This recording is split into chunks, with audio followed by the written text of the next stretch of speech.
So welcome students to the biology lectures, and this is the continuation of the previous lecture in which we discussed some of the very basic concepts of biology. और हम लोग उस lecture में discuss किए थे about the chemical context of life, concept of matter and elements, and we also discussed about different elements which was present in a living system.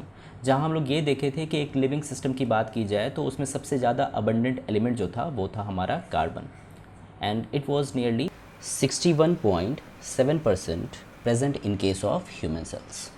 इस lecture को हम लोग इस क्वेश्चन के साथ स्टार्ट कर रहे हैं कि आखिर कार्बन को इतना ज़्यादा प्रेफरेंस क्यों मिला है एक लिविंग सिस्टम में, यानी कि कार्बन को ही इतना ज़्यादा ऑप्ट क्यों किया गया एक लिविंग सिस्टम को बनाने के लिए. तो इसकी कुछ इंपॉर्टेंस होगी जिसकी वजह से इसको ऑप्ट किया गया है, कुछ रीज़न्स होंगे. इसके रीज़न्स बहुत सारे हो सकते हैं, लेकिन हम लोग सिर्फ इम्पॉर्टेंट रीज़न्स को यहाँ पर डिस्कस करेंगे, जिसमें हमारा सबसे पहला रीज़न ये है कि कार्बन कंटेनिंग मॉलिक्यूल्स जो होते हैं वो बहुत स्टेबल होते हैं. That is carbon containing molecules are stable. और किसी भी मॉलिक्यूल की जो स्टेबिलिटी होती है वो डिफ़ाइन की जाती है उसके बॉन्ड एनर्जी से. तो अब क्वेश्चन ये है कि आखिर बॉन्ड एनर्जी क्या है. तो इसको सिंपली हम लोग डिफ़ाइन करेंगे इस तरह से कि energy required to break 1 mole of chemical bonds simply. तो यानी कि यदि हमारे पास 1 मोल केमिकल बॉन्ड्स पहले से प्रेजेंट है और इसे ब्रेक करने के लिए यदि हम लोग को कुछ एनर्जी स्पेंड करनी पड़े, यानी इसको ब्रेक करने के लिए जितनी अमाउंट ऑफ एनर्जी हम लोग को लगेगी उसी एनर्जी को हम लोग कहते हैं, इस एनर्जी को हम लोग कहते हैं बॉन्ड एनर्जी उस मॉलिक्यूल की. और 1 मोल की बात हो रही है तो इसका मतलब क्या है, इट इज़ 6.022 इंटू 10⁻23. यानी इतने सारे केमिकल बॉन्ड्स यदि आपके पास प्रेजेंट हैं और इसे ब्रेक कर रहे हो आप, तो जितनी एनर्जी स्पेंड करनी पड़ेगी इतने सारे बॉन्ड्स को तोड़ने के लिए, that is the bond energy. तो यहाँ पर कुछ लिस्ट है कार्बन कंटेनिंग मॉलिक्यूल्स की और उसके रिस्पेक्टिव बॉन्ड एनर्जी की. यानी कार्बन नाइट्रोजन की बात हो तो इसकी बॉन्ड एनर्जी देखी गई है 70 किलो कैलोरी पर मोल. कार्बन कार्बन की बात करें हम लोग तो it is nearly 83 kilo calorie per mole. Carbon oxygen की जो बॉन्ड एनर्जी है it is 84 kilo calorie per mole. Carbon hydrogen की बात करें तो it is 99 kilo calorie per mole. Carbon carbon double bond से जो मॉलिक्यूल्स बनते हुए दिखाई देंगे इसकी बॉन्ड एनर्जी है 146 kilo calorie per mole. And carbon carbon triple bond की जो एनर्जी है सफिशेंटली हाई होगी है, it is nearly 212 kilo calorie per mole. यदि हम लोग सिर्फ और सिर्फ सिंगल बॉन्ड्स को कंसिडर करें कार्बन से बने हुए मॉलिक्यूल्स की, तो इसकी जो बॉन्ड एनर्जी है ये रेंज देखने को हमें मिल रहा है 70 to 99 किलो कैलोरी पर मोल के बीच. और यदि इस एनर्जी को 70 to 99 किलो कैलोरी पर मोल वाली एनर्जी को डायरेक्टली यदि हम लोग कंपेयर करें उस एनर्जी के साथ जो हमारे सन से हमारे अर्थ पे फॉल कर रही है, यानी कि सन से जो भी एनर्जी हमारे अर्थ सरफेस पे फॉल कर रही है in the form of solar radiation, तो उस सोलर रेडिएशन में मेनली जो हमें देखने को मिलता है वो होता है विजिबल स्पेक्ट्रम. और यदि विजिबल स्पेक्ट्रम की बात हम लोग कर रहे हैं तो it is ranging between 400 nanometre to 700 nanometre. और हम लोग इस बात को जानते हैं कि किसी भी वेवलेंथ की यदि वेवलेंथ हाई होता जाएगा तो एनर्जी क्या होगा, उसका सफिशेंटली कम होगा. तो यहाँ पर यदि 700 नैनोमीटर की बात हम लोग करें और इसकी एनर्जी यदि हम लोग किलो कैलोरी पर मोल के फॉर्म में इसे कैलकुलेट करें तो it will equal to nearly 40.84 kilo calorie per mole. Where as यदि हम लोग बात करें 400 नैनोमीटर की तो इसकी एनर्जी जो होगी किलो कैलोरी पर मोल में it will be equal to 71.4 kilo calorie per mole. तो इसका मतलब है कि जो विजिबल स्पेक्ट्रम का जो रेंज है एनर्जी के फॉर्म में वो है 40 to 71 किलो कैलोरी पर मोल के बीच. और यदि इस एनर्जी को हम लोग यहाँ पर आप देख सकते हो कि यदि इस एनर्जी को कंपेयर करें इस वाले एनर्जी के साथ तो ये एनर्जी हमारा सफिशिएंटली लो है in comparison to this energy. और इससे मीनिंग क्या निकल कर आता है कि विजिबल स्पेक्ट्रम जो हमारा है सन के द्वारा जो आ रहा है ये सफिशिएंट नहीं है कि कार्बन कंटेनिंग मॉलिक्यूल्स जो कि सिंगल बॉन्ड देखने को मिल रहा है इसे आसानी से ब्रेक कर सके, ठीक है। या आप यदि कार्बन डबल बॉन्ड की बात करें या ट्रिपल बॉन्ड, ये तो सफिशिएंटली बहुत ज़्यादा हाई है, तो इसे ब्रेक करने के लिए ये 40 to 71 किलो कैलोरी पर मोल का जो एनर्जी है ये सफिशिएंट नहीं है। और यदि हम लोग बात करें यूवी रेज़ की, तो यूवी रेज़ का जो वेवलेंथ है वो है 300 नैनोमीटर, और यदि इसकी एनर्जी हम लोग कैलकुलेट करें in kilo calorie per mole तो ये निकल कर आता है 95.3 किलो कैलोरी पर मोल। तो आप देख सकते हो कि ये एनर्जी जो है हमारा 95 kilo calorie per mole at least carbon containing molecules में से carbon nitrogen, carbon carbon, carbon oxygen, इन सारे मॉलिक्यूल्स को मोर और लेस ये ब्रेक कर देगा। इसी वजह से देखा गया है कि अल्ट्रावायलेट रेज जो हैं हमारे लिविंग सिस्टम के लिए बहुत लीथल होते हैं, क्योंकि ये कार्बन कंटेनिंग मॉलिक्यूल्स को आसानी से ब्रेक कर देते हैं।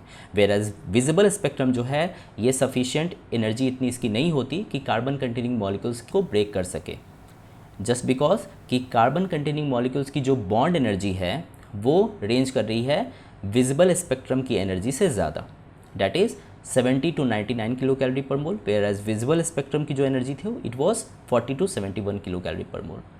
तो ये था हमारा पहला रीज़न जिसकी वजह से हम लोग कह सकते हैं कि आखिर कार्बन को इतना ज़्यादा प्रेफरेंस एक लिविंग सिस्टम में क्यों मिला है। Now the second reason why carbon has been preferred so much in a living system is that carbon containing molecules are diverse, यानी कि कार्बन से बने हुए जो मॉलिक्यूल्स हैं वो डाइवर्स नेचर के होते हैं। तो बात यह है कि ये डाइवर्सिटी जो है किन किन कारणों की वजह से हो सकती है, या ये डाइवर्सिटी किस किस तरह के देखने को मिल सकता है। यदि हम लोग कार्बन एटम की बात करें तो कार्बन एटम के बारे में हम लोग जानते हैं कि कार्बन एटम जो है वो टेट्रावैलेंट नेचर का है, और टेट्रावैलेंट नेचर होने की वजह से क्या होगा कि ये 4 कोवैलेंट बॉन्ड बनाता हुआ दिखाई देगा, यानी कि कार्बन जो है 4 अनदर एटम्स के साथ 4 कोवैलेंट बॉन्ड बना सकता है। और यदि ये 4 अनदर एटम्स के साथ बना सकता है तो ये कार्बन किसी दूसरे कार्बन के साथ भी बना सकता है, और इन टर्न ये कार्बन किसी दूसरे कार्बन के साथ, ये कार्बन किसी दूसरे कार्बन के साथ। इस तरह से हमें एक long chain of carbon atom से बना हुआ मॉलिक्यूल मिल जाएगा। और ऐसे बहुत सारे एग्जांपल्स हमारे लिविंग सिस्टम में हम लोग जानते हैं कि जो मॉलिक्यूल्स कार्बन के लॉन्ग चेन ऑफ एटम से बने हुए हैं। एग्जाम्पल के तौर पे हम लोग बात करें तो ग्लूकोज जो है ये ऐसा मॉलिक्यूल है जो long chain of carbon atom से बना है। इसके अलावा जो हमारे फैटी एसिड की चेन है इसमें भी हम लोग देख सकते हैं कि ये मॉलिक्यूल जो है वो एक long chain of carbon atom से बना हुआ है। तो ये क्या होगा, इसकी वजह से होगा ये कि हमारी जो मॉलिक्यूल्स की डाइवर्सिटी जो है वो इंक्रीज़ कर जाएगी, क्योंकि ये जो चेन है कार्बन एटम से बने हुए मॉलिक्यूल्स का ये बहुत सारे वैरायटी के देखने को मिल सकते हैं। तो पहला डाइवर्सिटी का कारण ये हो सकता है। दूसरे हम लोग कारण को देखें तो हम लोग जानते हैं कि बहुत सारे कार्बन जो हैं वो रिंग कंपाउंड्स का फॉर्मेशन करते हैं, और रिंग कंपाउंड्स कहें या हम लोग कहें साइक्लिक कंपाउंड्स, तो कार्बन से बने हुए ऐसे बहुत सारे कंपाउंड्स हैं जो रिंग कंपाउंड्स हैं।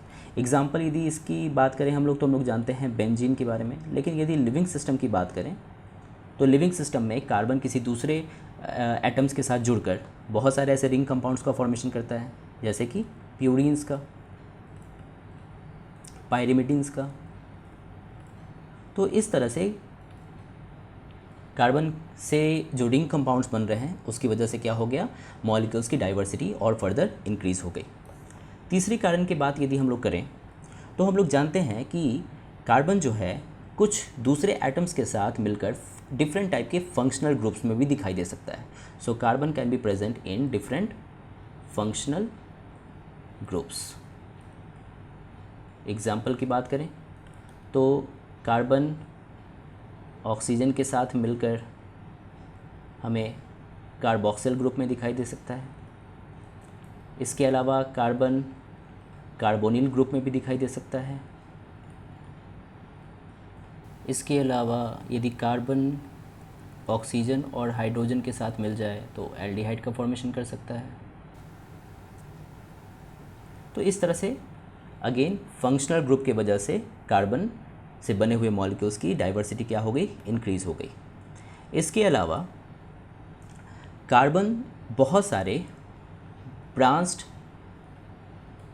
चेन मॉलिक्यूल्स भी बनाता है। हम लोग ये भी जानते हैं कि कार्बन खुद किसी दूसरे कार्बन के साथ डबल बॉन्ड, ट्रिपल बॉन्ड के फॉर्म में भी दिखाई देता है। तो इस तरह से कार्बन से बने हुए मॉलिक्यूल्स की जो डाइवर्सिटी है वो बहुत ज़्यादा इंक्रीज़ हो जाती है। और यदि हम लोग एक सेल की बात करें तो एक सेल में ऑलरेडी हम लोग जानते हैं कि बहुत सारे वैरायटी के कंपाउंड्स प्रेजेंट है पहले से ही, और इतनी सारी डाइवर्सिटी जो है हमारे मॉलिक्यूल्स की पहले से ही प्रेजेंट है, और कार्बन फर्दर उस डाइवर्सिटी को और क्या करता है, इंक्रीज़ कर देता है। तो इतनी सारे डिफरेंट मॉलिक्यूल्स को, डिफरेंट कंपाउंड्स की प्रॉपर्टीज़ को या उसके स्ट्रक्चर्स को हम लोग डिटरमाइन कैसे कर पाते हैं, या इतने सारे डिफरेंट इंडिविजुअल कंपाउंड्स को आइडेंटिफाई कैसे कर पाते हैं।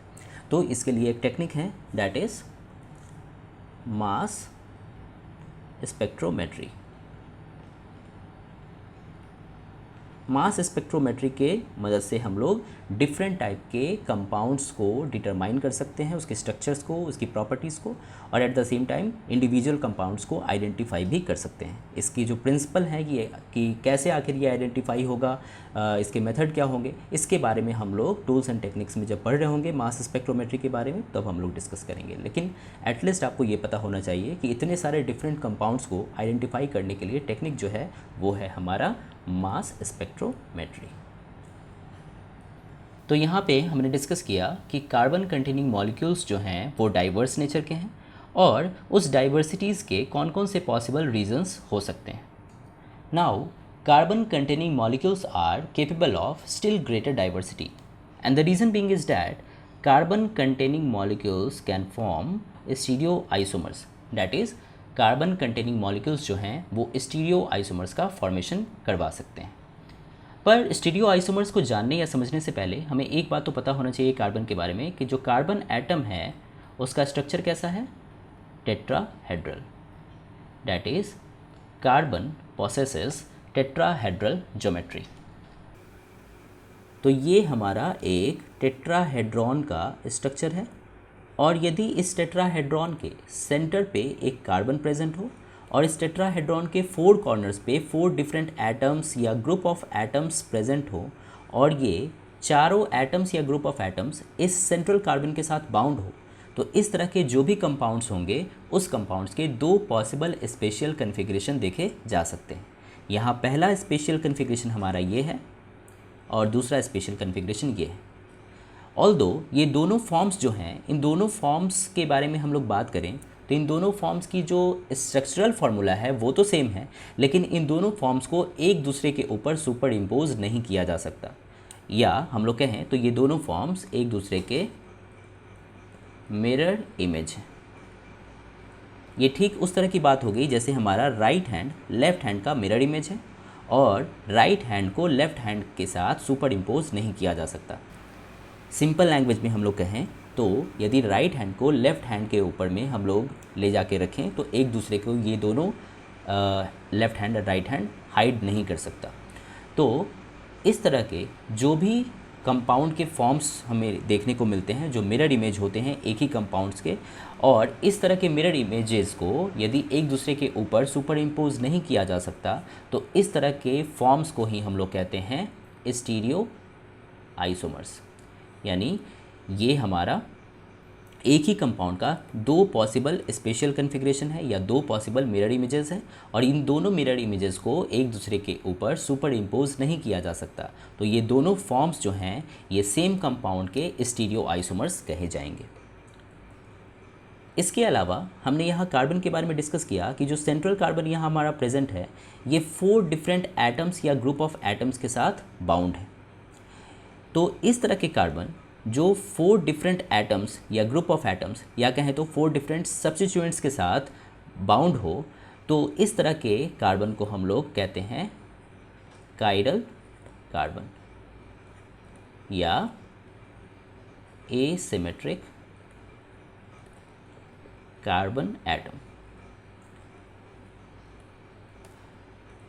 और हमने ये देखा है कि यदि कायरल कार्बन एक है किसी कंपाउंड में, सिंगल कायरल कार्बन हो या सिंगल एसिमेट्रिक कार्बन हो, तो उसके दो पॉसिबल स्पेशल कन्फिग्रेशन है या दो पॉसिबल स्टीरियो आइसोमर्स हैं, तो हम लोग के पास यदि n number of asymmetric carbon पहले से प्रेजेंट हो तो हम लोग इसके पॉसिबल स्टीरियो आइसोमर्स पता कर सकते हैं।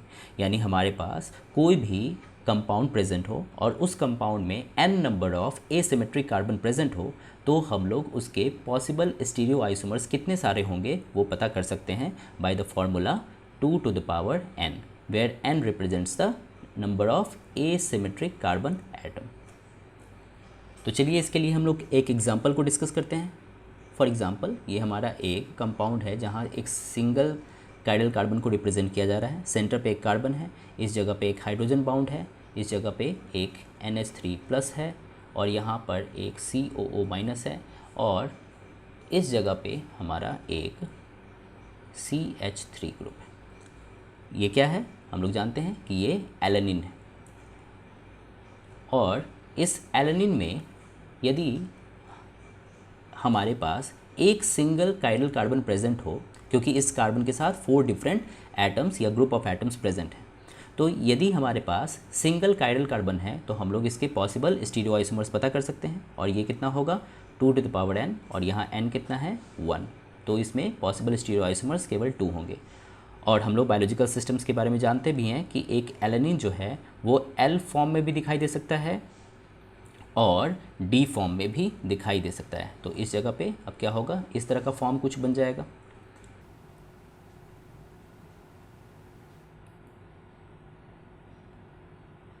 तो ये हमारा है D एलेनिन। पर हम लोग जानते हैं कि हमारे बायोलॉजिकल सिस्टम में केवल L form of amino acids को प्रेफर किया जाता है। D form of amino acids का एक्सेप्शन है, that is bacterial cell wall. हालांकि इन सारी बातों को हम लोग डिस्कस करेंगे जब हम लोग एमिनो एसिड्स के बारे में पढ़ रहे होंगे। इसके अलावा हम लोग यहाँ एक और एग्जाम्पल को डिस्कस करते हैं, दैट इज़ ग्लूकोज। और यहाँ पर ग्लूकोज में total number of chiral carbon कितने हैं? एक ये है, दूसरा कायरल कार्बन ये है, तीसरा कायरल कार्बन ये है एंड फोर्थ कायरल कार्बन ये है। यानी कि इस कंपाउंड में 4 कायरल कार्बन प्रेजेंट है। और यदि 4 कायरल कार्बन है तो इसके टोटल पॉसिबल स्टीरियो आइसोमर्स कितने हो जाएंगे इस कंपाउंड के? That is 2 to the power n से हम लोग कैलकुलेट कर लेंगे। 2 to the power n की जगह हो जाएगा 2 to the power 4, that is 16। यानी इस कंपाउंड के 16 पॉसिबल स्टीरियो आइसोमर्स हो सकते हैं। लेकिन उस 16 में से सिर्फ यहाँ पर एक स्टीरियो आइसोमर को रिप्रेजेंट किया गया है, दैट इज़ D ग्लूकोज। तो अभी तक हम लोगों ने ओवरऑल यहाँ डिस्कस किया कि एक कार्बन को एक लिविंग सिस्टम या बायोलॉजिकल सिस्टम में सबसे ज़्यादा प्रेफरेंस क्यों मिला है। प्रेफरेंस इसलिए मिला है क्योंकि कार्बन कंटेनिंग मॉलिक्यूल्स जो बनते हैं वो हाईली स्टेबल होते हैं और इसके अलावा कार्बन से बने हुए मॉलिक्यूल्स की डाइवर्सिटी बहुत ज़्यादा देखने को मिलती है in comparison to other molecules. Now let's discuss about the structure of an atom. जैसा कि पिछले वीडियो में हमने एलिमेंट्स के बारे में डिस्कस किया था कि एलिमेंट्स जो हैं वो 100% प्योर सब्सटेंसेस से बने हैं। और 100% प्योर सब्सटेंसेस का मतलब क्या है कि एलिमेंट्स एक ही जैसी चीज़ों से मिलकर बना है, या कहें तो elements are made up of repetitive units and all these repetitive units or each repetitive units actually represented an atom। इसके अलावा हमने ये भी डिस्कस किया था कि यदि हमारे पास 2 एलिमेंट्स हैं और इन दोनों एलिमेंट्स में डिफरेंसेस के बारे में बात की जाए कि दोनों एलिमेंट्स एक दूसरे से डिफरेंट क्यों हैं, तो वो इस वजह से डिफरेंट हैं क्योंकि दोनों एलिमेंट्स में जो एटम्स प्रेजेंट हैं वो एक दूसरे से डिफरेंट हैं। यानी कि फॉर एग्ज़ाम्पल हमारे पास सपोज़ यदि कोई एक ब्लॉक है और दूसरा एक ये ब्लॉक है और हम मान लें कि ये एक सोडियम का ब्लॉक है और ये एक आयरन का ब्लॉक है, तो हम लोग इन दोनों एलिमेंट्स को इस बेसिस पे डिफरेंट बोल सकते हैं कि सपोज़ ये सोडियम के एटम्स हैं और ये आयरन के एटम्स हैं। तो एक आयरन एक सोडियम से डिफरेंट इसलिए है क्योंकि इन दोनों के जो एटम्स हैं वो एक दूसरे से डिफरेंट है। इसका मतलब ये है कि हर एक एटम जो है वो अपने रिस्पेक्टिव एलिमेंट्स की प्रॉपर्टीज़ को भी रिप्रेजेंट करता है। या कहें तो हर एक एटम में उसके अपने रिस्पेक्टिव एलिमेंट्स की जो भी प्रॉपर्टीज़ छुपे हुए होंगे वो एक सिंगल एटम में भी होंगे। यानी कि यदि हम लोग मान लें कि यहाँ पर से इस एटम को यहाँ से रिमूव किया जाए या सपोज़ आइसोलेट किया जाए एक सिंगल एटम को, तो इस सिंगल एटम में भी सोडियम की प्रॉपर्टी ही होगी। और यदि हम लोग यहाँ से सपोज़ एक आयरन के एटम को आइसोलेट कर लें तो इस आयरन के एटम में भी आयरन के एलिमेंट्स की ही प्रॉपर्टीज़ छुपी होंगी। तो इन सारी बातों को हम लोग इस तरह से सम अप कर सकते हैं कि एक एटम जो है वो एलिमेंट की सबसे स्मॉलेस्ट यूनिट भी है और एट द सेम टाइम उस एलिमेंट की प्रॉपर्टीज़ को भी वो अपने पास रखता है। ऑल्दो जो एटम है वो एक एलिमेंट की सबसे स्मॉलेस्ट यूनिट है, उसके बावजूद ये जो टाइनी बिट्स ऑफ मैटर्स हैं ये फर्दर स्मॉलर पार्ट्स से मिलकर बने होते हैं and these smaller parts are actually called as sub atomic particles.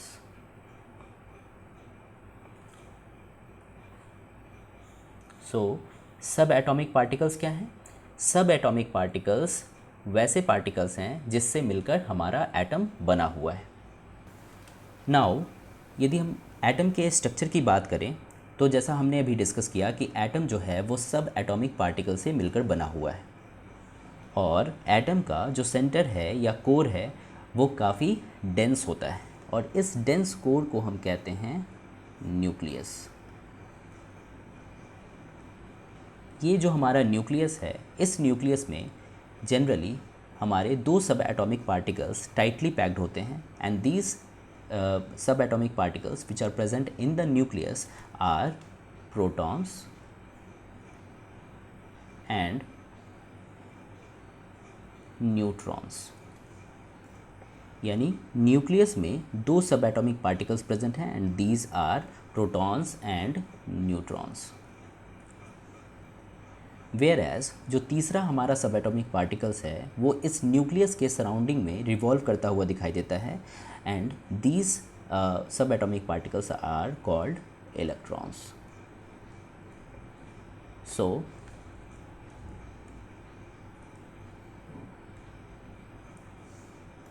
हमारा जो एटम है वो जनरली तीन तरह के सब एटॉमिक पार्टिकल से मिलकर बना है and these are electrons, protons and neutrons. इसके अलावा यदि हम प्रोटॉन्स और न्यूट्रॉन्स की बात करें तो protons and neutrons together called as nucleons.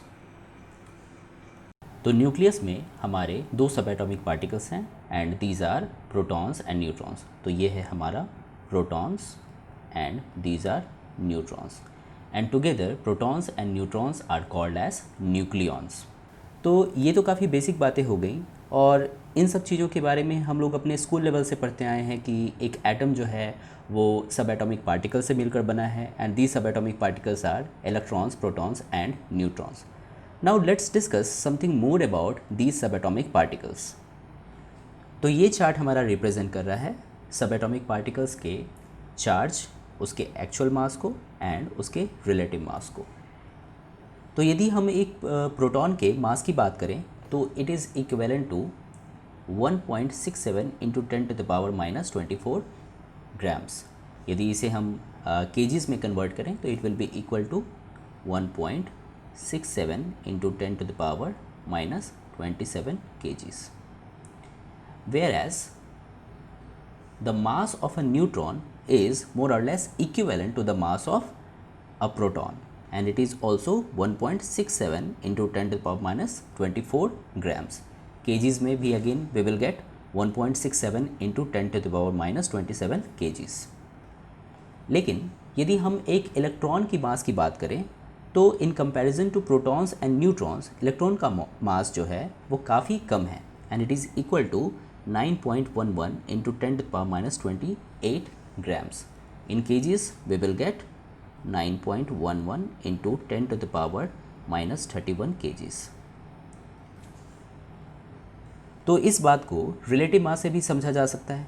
जैसा कि अभी हमने डिस्कस किया कि प्रोटॉन्स और न्यूट्रॉन्स का जो मास है मोर और लेस सेम है, तो ऑब्वियस सी बात है कि उसका रिलेटिव मास भी क्या होगा, सेम होगा and that is 1 1 whereas यदि एक इलेक्ट्रॉन के रिलेटिव मास की बात की जाए तो in relation to protons and neutrons the mass of an electron is negligible और इट इज़ ज़ीरो।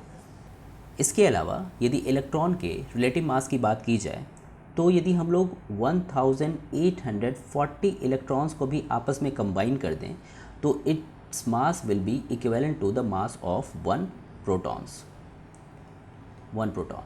और जैसा हमने अभी डिस्कस किया कि एक प्रोटॉन का मास और एक न्यूट्रॉन का मास सेम है, तो इतने सारे इलेक्ट्रॉन एक न्यूट्रॉन के मास के बराबर भी देखा जाएगा। नाउ यदि हम लोग चार्ज की बात करें तो एक प्रोटॉन के ऊपर में जो चार्ज है वो पॉजिटिव नेचर का है, वेयर एज इलेक्ट्रॉन के ऊपर में जो चार्ज है it is negative in nature, and neutrons जो है वो इलेक्ट्रिकली न्यूट्रल है, तो therefore charge will be zero. तो ये तो बात हो गई चार्ज के नेचर की।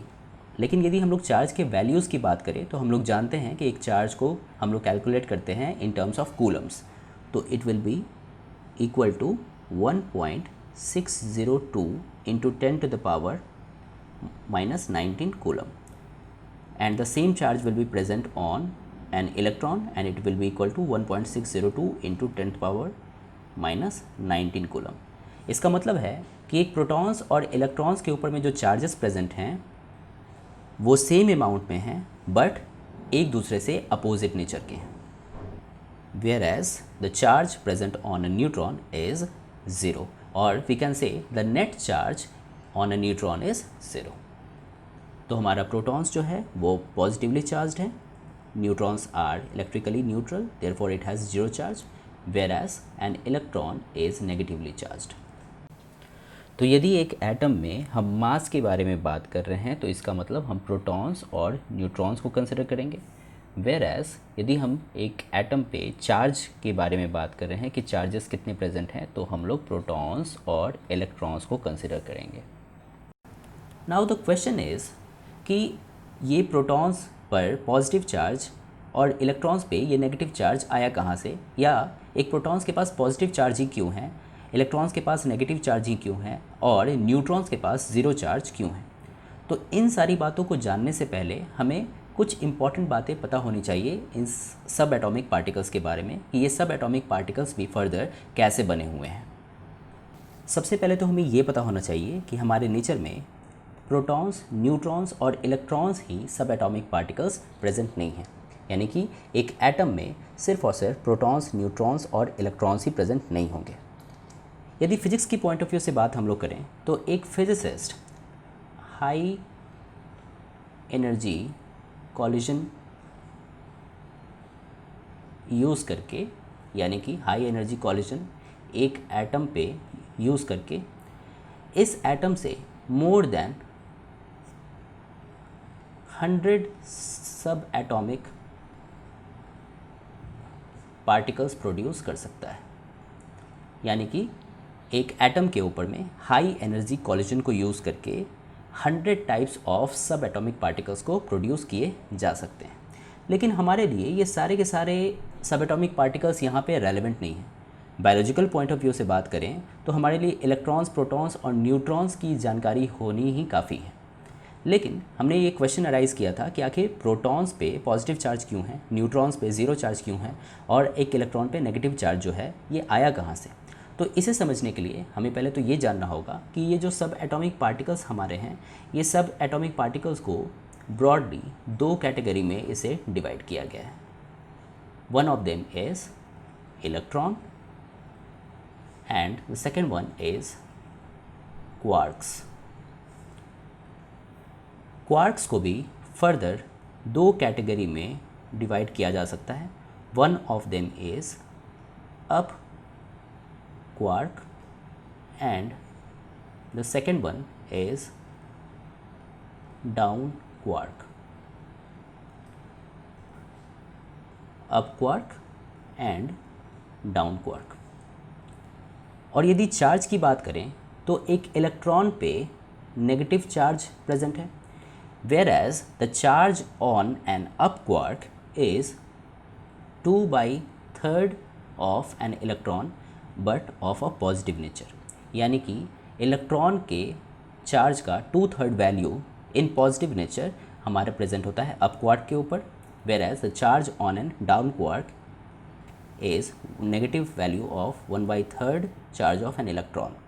नाउ यदि एक प्रोटॉन की बात करें तो एक प्रोटॉन जो है वो बना हुआ है 2 अप क्वार्क से और एक डाउन क्वार्क से, यानी कि एक प्रोटॉन जो है ये है हमारा प्रोटॉन जिस पे हमने पॉजिटिव चार्ज देखा था। अब हम लोग ये डिस्कस करेंगे कि एक प्रोटॉन पे पॉजिटिव चार्ज कैसे डेवलप हुआ। तो एक प्रोटॉन की बात करें तो ये क्वार्क से बने हुए हैं जिसमें कि 2 अप क्वार्क प्रेजेंट होगा और एक डाउन क्वार्क प्रेजेंट होगा। यदि इसकी चार्ज की बात करें, हम लोग कैलकुलेट करें तो 2 अप क्वार्क का मतलब है कि इसके ऊपर में positive value of 2/3 plus positive 2/3 and minus 1/3 इतने चार्ज होने चाहिए, and this will be summed up to +1। और यदि एक न्यूट्रॉन की बात करें हम लोग तो न्यूट्रॉन जो है वो सिंगल अप क्वार्क और 2 डाउन क्वार्क से मिलकर बना हुआ है। और यदि इसकी चार्ज को कैलकुलेट की जाए तो ये कितना आएगा, -1/3 -1/3 प्लस 2/3, यानी 2 हमारा डाउन क्वार्क है और एक अप क्वार्क का चार्ज है, and this will be equal to 0। तो ये था हमारा न्यूट्रॉन, और न्यूट्रॉन पे चार्ज कितना है, 0 है। तो अब हम लोग ये समझ सकते हैं कि यदि चार्ज की बात की जा रही है तो एक इलेक्ट्रॉन पे नेगेटिव चार्ज क्यों है, और एक प्रोटॉन पे हम लोग कह रहे हैं कि एक पॉजिटिव चार्ज है, तो वो एक्चुअली में क्यों है, क्योंकि एक प्रोटॉन 2 अप क्वार्क और एक डाउन क्वार्क से मिलकर बना है, और जो इस पर नेट चार्ज कैलकुलेट होकर आएगा वो होगा +1। वेयर एज न्यूट्रॉन न्यूट्रल क्यों है, या कहें तो इलेक्ट्रिकली इस पे चार्ज कुछ प्रेजेंट इसलिए नहीं है क्योंकि ये बना हुआ है एक अप क्वार्क और 2 डाउन क्वार्क से, और जिसकी वजह से इस पे नेट चार्ज कैलकुलेट होकर आएगा 0। तो हम लोग जो चार्ज की बात करते हैं वो एक्चुअली में नेट चार्ज की बात करते हैं, हम लोग डायरेक्ट चार्ज की बात नहीं करते कि किसी भी एक सब एटॉमिक पार्टिकल्स पे चार्ज का अमाउंट इतना है, यानी कि जो भी वैल्यू निकल कर आ रहा है वो एक्चुअली में एक नेट चार्ज का वैल्यू है। तो चार्ज के बारे में एक और इम्पॉर्टेंट बात यह है कि इन सारे सब एटॉमिक पार्टिकल्स के ऊपर जो चार्ज हमारा प्रेजेंट है, ये चार्ज इन सारे सब एटॉमिक पार्टिकल्स का एक्चुअली में इंट्रिंसिक प्रॉपर्टी है। और इंट्रिंसिक प्रॉपर्टी से हमारा क्या मतलब है, इंट्रिंसिक प्रॉपर्टी से हमारा मतलब ये है कि जब इन सारे सब एटॉमिक पार्टिकल्स का क्रिएशन इस नेचर में हुआ है, या यूनिवर्स में जब इनका क्रिएशन हुआ है, उस क्रिएशन के वक्त में ही ये चार्ज वाली प्रॉपर्टी इन सारे सब एटॉमिक पार्टिकल्स में एक्वायर्ड की गई है। ये ठीक उस तरह की बात हो गई जैसे कोई इंसान एक खास तरह के टैलेंट के साथ, नेचर के साथ या बिहेवियर के साथ जन्म लेता है। तो ये चार्ज वाली जो कैरेक्टरिस्टिक्स है ये सब एटॉमिक पार्टिकल्स में कब एक्वायर्ड हुई है, जब इन सारे सब एटॉमिक पार्टिकल्स का इस नेचर में या यूनिवर्स में क्रिएशन हुआ है। तो इस वीडियो में हमने मेनली डिस्कस किया कार्बन के इम्पोर्टेंस के बारे में, और हमने समझा कि बायोलॉजिकल सिस्टम में कार्बन को प्रेफर करने के क्या रीजंस हो सकते हैं। इसके अलावा हमने एक एटम के स्ट्रक्चर के बारे में भी डिस्कस किया, और ये समझा कि एक एटम में जो सब एटॉमिक पार्टिकल्स प्रेजेंट हैं, that is electron, protons and neutrons, वो कैसे क्रिएट हुए हैं और उन पर जो चार्जेस प्रेजेंट हैं वो कैसे डेवलप हुए हैं। तो नेक्स्ट वीडियो में हम लोग डिस्कस करेंगे इलेक्ट्रॉन्स और उसके प्रॉपर्टीज़ के बारे में। इसके अलावा एटम से रिलेटेड कुछ और भी कॉन्सेप्ट्स, जैसे कि concept of atomic number, atomic mass, isotopes, radio isotopes, atomic mass और एटॉमिक वेट के बीच में क्या डिफरेंस है, आइसोबार्स एंड आइसोटोन्स के बारे में। So if you like my effort and if it helped you, please like, share and subscribe and support the channel. Thank you.